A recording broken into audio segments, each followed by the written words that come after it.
এই বাড়িতে যদি একদিনও শান্তিতে থাকতে পারি, সারাদিন কাজ করে সে রাতে যে একটু শান্তিতে ঘুমাবো সেটাও আর হয়ে ওঠে না। আব্বা কি হয়েছে? কি আর হবে, ভোরবেলা উঠে কি লাগিয়েছে দেখেন। মেয়েটা যে এত বেহায়া, রোজ রোজ এত নিষেধ করার পরেও কথা শুনে না।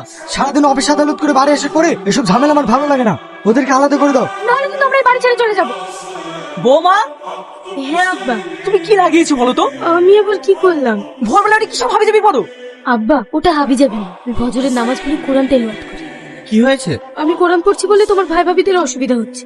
দেখো আব্বা, এটা পবিত্র রমজান মাস, না তোমরা রোজা করছো না তোমরা নামাজ পড়ছো, তোমরা আল্লাহ পাকের কাছে কি জবাব দেবে বলো? তোদের সবসময় মুখে মুখে কথা, এইসব অশান্তি আর ভালো লাগছে না। আজকের পর থেকে তোরা দুজনে আলাদা থাকবি। কিন্তু আব্বা, ঠিক আছে আব্বা, আমরা আলাদাই থাকবো। তোর ব্যবসা কেমন চলছে? ভালো। 7 লরি ফল কিনেছিলাম, 4 লরি ভালো কিনেছিলাম, 3 লরি একটু কমা, সব মিক্সচার করে দ্বিগুণ দামে ছেড়ে দিয়েছি। আর এত লাভ করে কি হবে রে? একদিন তো সবকিছু ছেড়ে চলেই যেতে হবে। বড় ইমানদার ব্যক্তি হয়েছে, এত কাজ থাকতে 5,000 টাকা যায় মাদ্রাসায় ছেলে মেয়ে পড়াতে। আমি এমনি ঠিক আছি, ওই মানুষটা গিয়ে পাপের পথের টাকা আমার দরকার নাই। কি গো, ম্যানেজ করতে পেরেছো?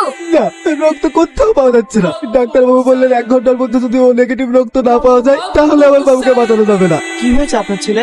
আমার বাবু অ্যাক্সিডেন্ট করেছে, 1 ঘন্টার মধ্যে ও নেগেটিভ রক্তের প্রয়োজন। আমার অনেক রক্ত। আপনি রক্ত দিন। আপনার রক্ত দেওয়াতে যদি একটা ছেলের প্রাণ বাঁচে তাহলে আপনি রক্ত দিন, উপরওয়ালা সব দেখছে। যান। চলো। আসসালামু আলাইকুম। ওয়ালাইকুম আসসালাম, বসেন। বেশি কিছু আনতে পারিনি, তুমি তো ভালো করেই জানো তোমার স্বামীর অবস্থা। তাতে কি হয়েছে, এতেই আমাদের হয়ে যাবে। তা অত ইনকাম করে কি হবে? টাকা পয়সা কি কবর নিয়ে যাবো নাকি? আমাদের সাথে যেটা যাবে সেটা হলো ঈমান। আপনারা ইফতার করুন।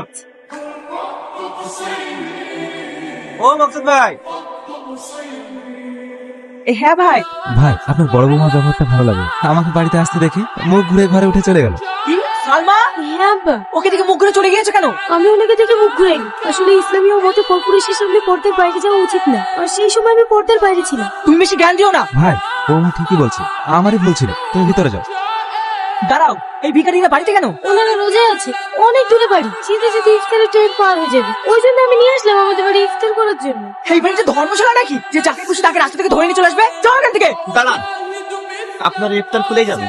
আব্বা, তুমি তো ধর্মের কাজ কিছু করোই না, তার উপর আবার হাজার পাপ করছো। একদিন তোমার এই জেদ আর অহংকারই তোমাকে শেষ করে দেবে। ওদেরকে নিয়ে এসো।